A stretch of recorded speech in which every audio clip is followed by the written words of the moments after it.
സർവമംഗളമംഗല്യേ ശിവേ സർവാർത്ഥസാധികേ ശരണ്യേ ത്രയംബകേ ദേവി നാരായണീ നമോസ്തുതേ.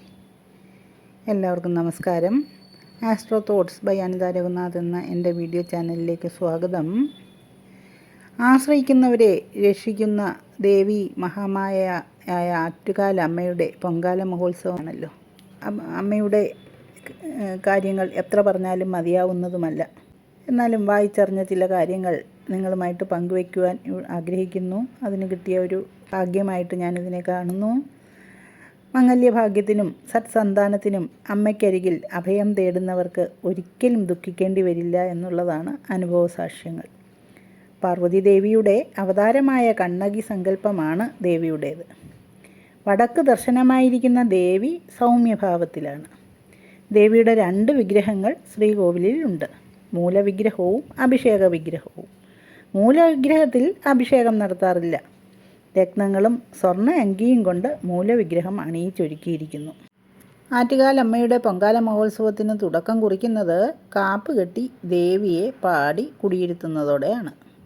ഉത്സവത്തിൻ്റെ പ്രധാന ചടങ്ങും ഇതാണ്. ശ്രീകോവിലിന് അഭിമുഖമായി പ്രത്യേകം തയ്യാറാക്കുന്ന പച്ചപ്പന്തലിൽ നിറവറയും നിലവിളക്കും ഗണപതി നിവേദ്യവും വെച്ചാണ് തോറ്റംപാട്ട് പാടുന്നത്. പ്രധാന പാട്ടുകാരനടക്കം 3 പേരത്രേ സംഘത്തിലുള്ളത്.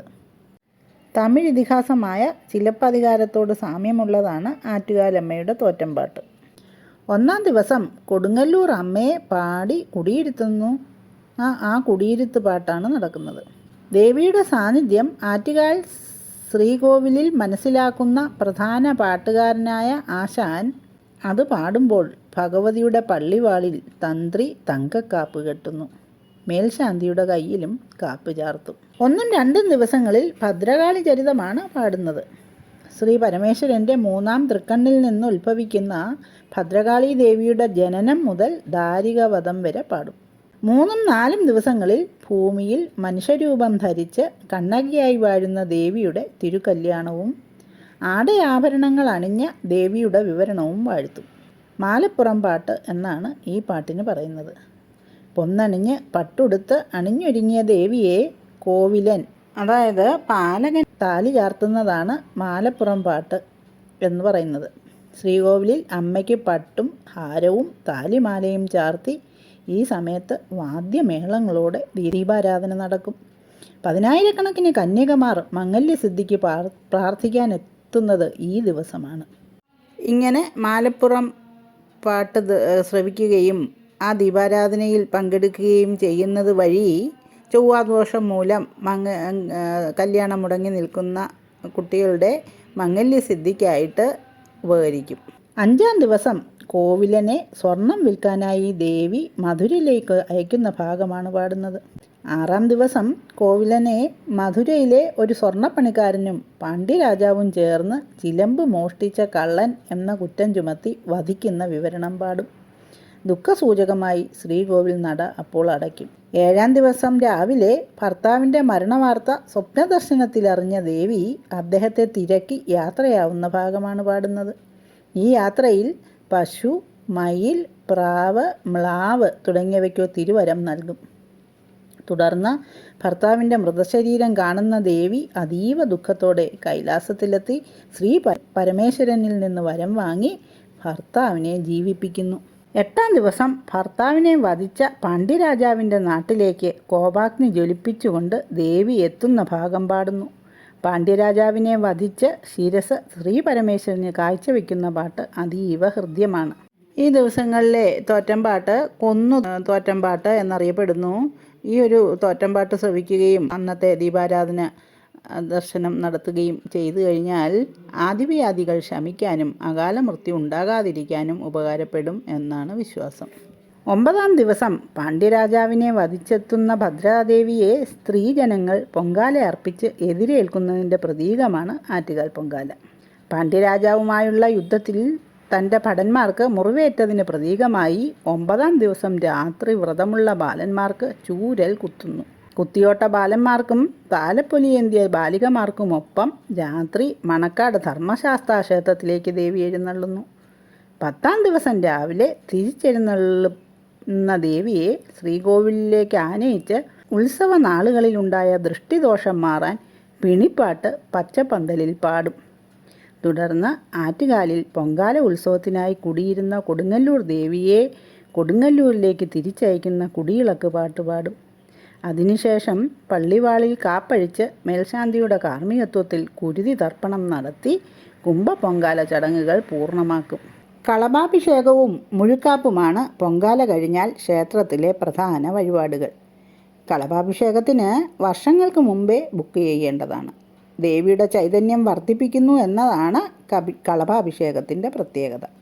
ഈ വഴിപാട് പ്രധാനമായും വിവാഹം, സത്സന്താനം, ജോലി എന്നിവയ്ക്ക് വേണ്ടി ചെയ്യുന്നതാണ്. ഇനി ഐശ്വര്യവും കീർത്തിയും നേടാൻ സഹസ്രനാമാർച്ചന ചെയ്താൽ മതിയാകും. സാമ്പത്തികാഭിവൃദ്ധി, രോഗവിമുക്തി, ആപത്തിൽ നിന്ന് രക്ഷ, കുടുംബസമാധാനം എന്നിവയ്ക്ക് ലക്ഷാർച്ചന ഉപകാരപ്പെടും. സർവകാര്യസിദ്ധി, ദീർഘായുസ് എന്നിവയ്ക്ക് പുഷ്പാഭിഷേകം നേരാവുന്നതാണ്. സന്താന സൗഭാഗ്യം, വിദ്യാലാഭം എന്നിവയ്ക്ക് ഉദയാസ്തമനം പൂജ ഉപകരിക്കും. ഉദ്ദിഷ്ടകാര്യപ്രാപ്തി, വസ്തുലാഭം എന്നിവയ്ക്ക് അർദ്ധദിന പൂജ. ആഗ്രഹസാഫല്യം, അർത്ഥലാഭം എന്നിവയ്ക്ക് ദേവീ മാഹാത്മ്യ അർച്ചന എന്നീ വഴിപാടുകൾ ഏറ്റവും ഉത്തമമത്രേ. വിദ്യാഭ്യാസത്തിനും ഐശ്വര്യത്തിനും വിദ്യാസൂക്താർച്ചന ചെയ്യാം. ഭാര്യാഭർത്തൃബന്ധം ശക്തമാകാൻ ഐക്യമത്യ സൂക്താർച്ചനയ്ക്ക് ഉപകരിക്കും. ബുധദോഷങ്ങൾ മാറാൻ ഭാഗ്യസൂക്താർച്ചന ഉപകരിക്കും. ഇനി ദീർഘായുസിനും സമാധാനത്തിനും അഷ്ടദ്രവ്യാഭിഷേകം ഉപകാരപ്പെടും. ഇനിയും ഉദ്ദിഷ്ടകാര്യസിദ്ധി, പ്രത്യേകിച്ച് വിദ്യാവിജയത്തിന് നവകാഭിഷേകം ചെയ്താൽ മതിയാകും. കാര്യസാധ്യത്തിന് കലശാഭിഷേകം ഉപകാരപ്പെടും. ശത്രുദോഷ നിവാരണം, തൊഴിൽ എന്നിവയ്ക്ക് പഞ്ചാമൃതാഭിഷേകം നടത്തിയാൽ മതിയാകും. ക്ഷേത്രസന്നിധിയിൽ ദേവിക്ക് നാരങ്ങ വിളക്ക് കത്തിക്കുന്ന ഒരു വഴിപാടുണ്ട്. രാഹു ദോഷം അകറ്റുവാനായിട്ട് നാരങ്ങ വിളക്ക് അനുഗ്രഹദായകമാണെന്നുള്ള വിശ്വാസം പ്രബലമാണ്. ശനിദോഷ ശമനത്തിനായിട്ടും ഈ വഴിപാട് നടത്താറുണ്ട്. വിളക്ക് കത്തിച്ച ശേഷം ലളിത സഹസ്രനാമം തുടങ്ങിയ ദേവീ സ്തോത്രങ്ങളും കീർത്തനങ്ങളും ഉരുവിടുകയോ പാരായണം ചെയ്യുകയോ ചെയ്യുന്നത് ഉദ്ദിഷ്ടഫലം നൽകുമെന്ന് വിശ്വസിക്കപ്പെടുന്നു. അഭീഷ്ടസിദ്ധിക്കും കുടുംബ ഐശ്വര്യത്തിനും വേണ്ടി എല്ലാ മാസവും പൗർണമി നാളിൽ സ്ത്രീകൾ മാത്രം പങ്കെടുക്കുന്ന പൗർണമി വിളക്കുമുണ്ട്. ഐശ്വര്യപൂജയാണിത്. ക്ഷേത്രത്തിനകത്തുള്ള പ്രാർത്ഥനാ മണ്ഡപത്തിലും ചുറ്റമ്പലത്തിലും വെച്ച് വൈകുന്നേരമാണ് ഐശ്വര്യപൂജ നടത്തുന്നത്. അമ്മയ്ക്ക് ചുറ്റുവിളക്ക്, ഭഗവതി സേവ, ഗണപതി ഹോമം, മൃത്യുഞ്ജയഹോമം, കറുകഹോമം, കലശപ്പൊങ്കാല, മുഴുക്കാപ്പ്, ഉച്ചശീവേലി, ശീബലി, അത്താഴ ശീവേലി എന്നിവയുമൊക്കെ ആറ്റുകാലിൽ പ്രധാനമായ വഴിപാടുകളാണ്. എന്നാൽ ഇവയിലെല്ലാം വെച്ച് ഏറ്റവും പ്രധാനം ആറ്റുകാൽ പൊങ്കാല എത്രേ. പ്രധാനമായും സ്ത്രീകളാണ് പൊങ്കാലയിടുന്നത്. അതുകൊണ്ട് തന്നെ സ്ത്രീകളുടെ ശബരിമല എന്ന് ഈ ക്ഷേത്രത്തെ അറിയപ്പെടുന്നു. ഭക്തർക്ക് സ്വയം ദേവിക്ക് നേദ്യം നൽകാമെന്നതാണ് പൊങ്കാലയുടെ പ്രത്യേകത.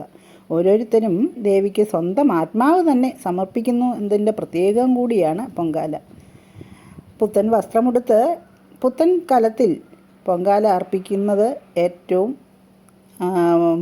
ദേവിക്ക് ഇഷ്ടപ്പെട്ട വഴിപാടത്രേ. ശിരോരോഗങ്ങൾ മാറുന്നതിന് നടത്തുന്ന വഴിപാടാണ് മണ്ടപ്പുറ്റ് നിവേദ്യം. ദേവിയുടെ ഇഷ്ടപ്പെട്ട നിവേദ്യമാണിത്. ദേവി പ്രീതിയാണ് ഫലം. മറ്റൊരു നിവേദ്യം തെരളിയാണ്. ധനധാന്യ സമൃദ്ധിയാണ് തെരളി നേദിക്കുന്നതിൻ്റെ ഫലം. നേർച്ചയായിട്ട് 101 കലം പൊങ്കാല ഇടുന്നുണ്ട്. ഇത് ഒരേ സമയത്ത് ഇടണമെന്നില്ല. എന്നാൽ നേദ്യ സമയത്ത് 101 കലം പൊങ്കാലയും അടുത്തടുത്ത് വയ്ക്കണം. പൊങ്കാല ഇട്ട ശേഷം നേദ്യം കഴിഞ്ഞ് കുളിച്ച് ക്ഷേത്രദർശനം നടത്താവുന്നതാണ്. പൊങ്കാലയ്ക്ക് ശേഷം ആ ദിവസം മുഴുവൻ പൂർണ്ണ വ്രതശുദ്ധിയോടെ ഇരിക്കണം. കുംഭമാസത്തിലെ പൂഴം നക്ഷത്രത്തിലാണ് എല്ലാ വർഷവും പൊങ്കാല നടത്തുന്നത്. ഈ വർഷം മാർച്ച് 5 ഉത്സവം തുടങ്ങി മാർച്ച് 14 സമാപിക്കുന്ന രീതിയിലാണ് പൊങ്കാല ഉത്സവം നടക്കുന്നത്. അതിൽ മാർച്ച് 13 തീയതിയാണ് 2025 ആറ്റുകാൽ പൊങ്കാല നടക്കുന്നത്.